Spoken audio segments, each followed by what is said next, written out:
A 90-year-old veteran was bullied by bikers until she made one shocking phone call. Welcome back with a new real shock story. Before we start, comment and tell me which city you're watching from. At the end, don't forget to subscribe and rate it from 0 to 10. Let's enjoy the story, everyone. I still remember that day like it was yesterday, even though it was years ago now. It was just a regular afternoon, or at least, it started that way. I was sitting at the bus stop near my house, just like I did every week, waiting for the bus to take me into town. I'm 90 years old now, yeah, 90, and some days I feel every single one of those years, but this day felt different, like something was about to shift. I wore my usual blue sweater, the one with the little flag pin on the collar, something I always kept close, a reminder of the life I once led. Back then, I was a nurse in the military. Not many people know that, or maybe they don't believe it when I tell them, but it's true. I've seen things, done things, that most folks wouldn't even imagine. Anyway, I was humming quietly, just waiting for the bus, when I heard the rumble before I saw them. A group of motorcycles, loud and slow, rolling toward the bus stop. 5 of them, black leather, patches that looked tough, faces that looked rough. They stopped right in front of me. No one else around said anything. No one moved. I tried to keep calm, thought maybe they were just passing through, but then one of them shouted, "Hey, Grandma, lost your nursing home." I froze. The words were sharp, cutting through the afternoon like knives. Another added, "Where's your walker, old lady? You forget which war you're in." I kept my eyes on them, steady, but my heart was pounding so hard I was sure they could hear it. They started mocking the little flag pin, calling it a joke, saying I didn't belong in their world, that I was just some relic of a forgotten past. I could feel the eyes of people passing by, some slowing down, some pretending not to see. No one stepped in, no one stopped them. That moment, I knew it wasn't just about the words. It was about power, about trying to make me small, invisible, forgotten, and I wasn't about to let that happen. I reached into my purse and pulled out my phone. One of the bikers laughed. "Oh no, she's calling 911. But I didn't call the police. Instead, I made a call to someone else. Just 6 words. "It's time. They're here. Now." Then I hung up. At first, the bikers laughed again, confused, maybe even a little nervous. Then the sound came, a deeper rumble, louder than before. Dozens of motorcycles appeared, surrounding the block, engines roaring with purpose. These were different riders, older, tougher, men with scars and patches that told stories of their own battles. Combat veteran, Purple Heart, fallen brother. They didn't wait. They stood shoulder to shoulder, blocking the bikers who had been mocking me. The leader of the new group walked right up to the bullies and said, "You picked the wrong woman." And just like that, everything changed. The moment the veterans showed up, the air shifted. The loud, arrogant laughter from the bikers who had been tormenting me faded into uneasy silence. You could almost feel the weight of the years behind these new riders, the battles they fought, the sacrifices they made. These men weren't just tough on the outside, they carried something deeper, something real. The leader of the original group, the one who had called me Grandma like it was an insult, looked around like he was trying to find a way out. But the circle was closing in. He tried to cover it up, saying, "We were just joking, no harm meant." But the look in his eyes said otherwise. Fear was creeping in. That's when I stepped forward. I'm not proud of the fact that my hands were shaking, but I wasn't going to back down. I looked right at the man who had mocked me right in the eyes, and I told him, "I wore that uniform before you were even born. I've seen men cry for their mothers in the dirt. I've carried bodies no one remembers, and you think you're tough because you can mock an old woman." There was a silence so thick you could hear the wind. No one moved. No one spoke. And I could see the words hanging in the air, heavy and undeniable. Then, one of the veterans stepped forward. This mantle with a scar across his cheek and a missing leg. He pulled something from his pocket. It was a photo, worn and faded, torn around the edges. It was a picture of him, younger, in uniform, standing next to a smiling nurse. "Me," he said. "She saved my life in '67. I was 19 and bleeding out in a field. She kept me alive until the chopper came. I owe her everything."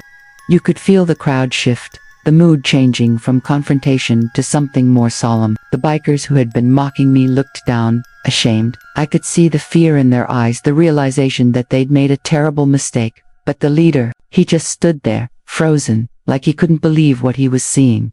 That moment wasn't just about me. It was about respect that had been stolen, ignored, or dismissed too many times. It was about the truth that some people don't want to face, about the real meaning of courage. And as the crowd closed in around me, not to protect me, but to honor me, realized something powerful. I wasn't the victim anymore. I was the reminder, a reminder of sacrifice, of dignity, and of what real courage looks like. But even in that moment, with the cheers and the applause, I knew the story wasn't over. Because the world still had a lot to learn. After that day, things didn't just go back to normal. They couldn't. I became someone people talked about, not because I wanted the attention, but because my story touched something real. Videos of that moment went viral, and messages poured in from all over. People thanked me, shared their own stories of pain and resilience. It was overwhelming and humbling all at once. But the truth is, what happened to me wasn't just about one afternoon at a bus stop. It was a mirror held up to society, a society that too often ignores the quiet heroes, the ones who've given everything, the ones who seem invisible because of their age or background. It showed how cruelty can hide in everyday moments, how people can be quick to judge, dismiss, or worse. And it made me think, how many times do we walk by and see someone being disrespected, belittled, or hurt and do nothing? How many voices go unheard because the world decides they don't matter? That day, I chose not to be silent. I made that call, and those veterans came through, not just to protect me, but to remind everyone that respect isn't optional. It's necessary. It's the foundation of how we treat each other.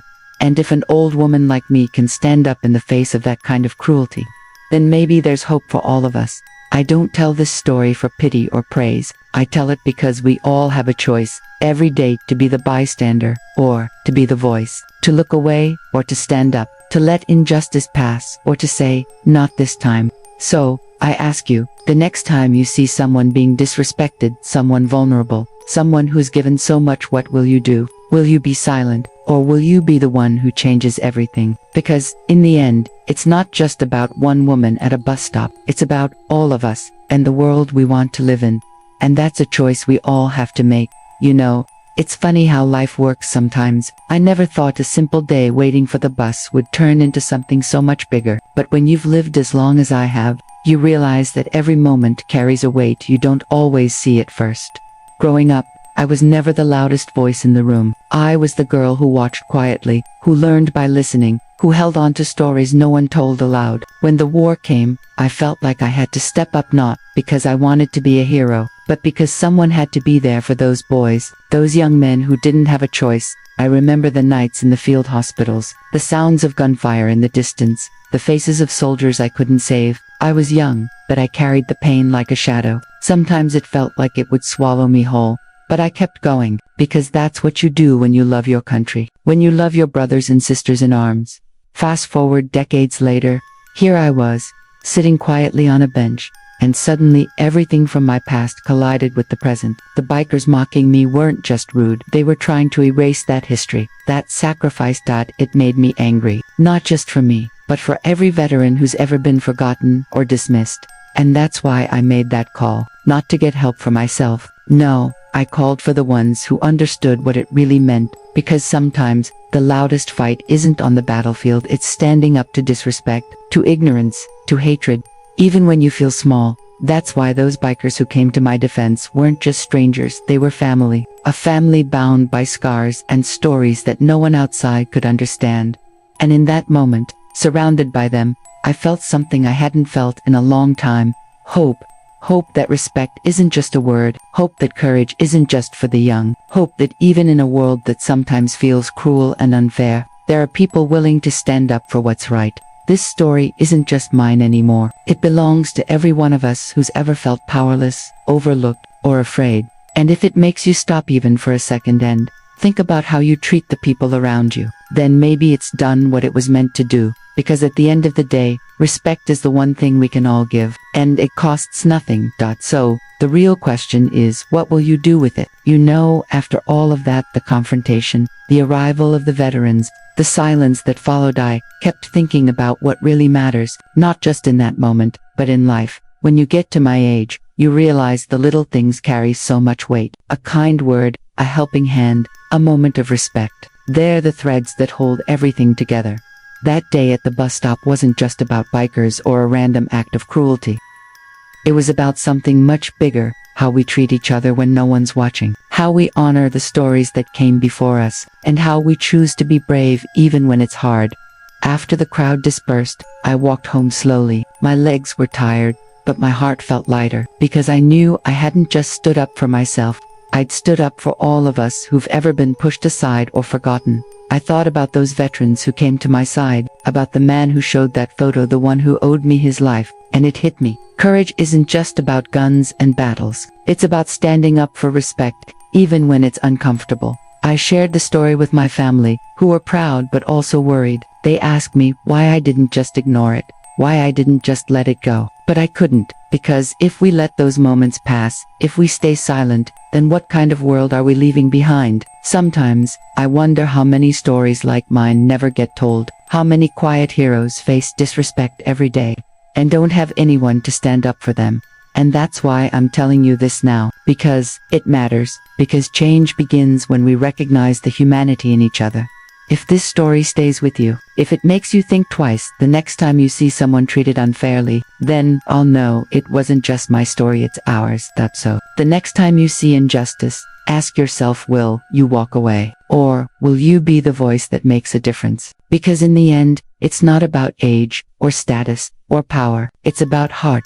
And that's something no one can take away.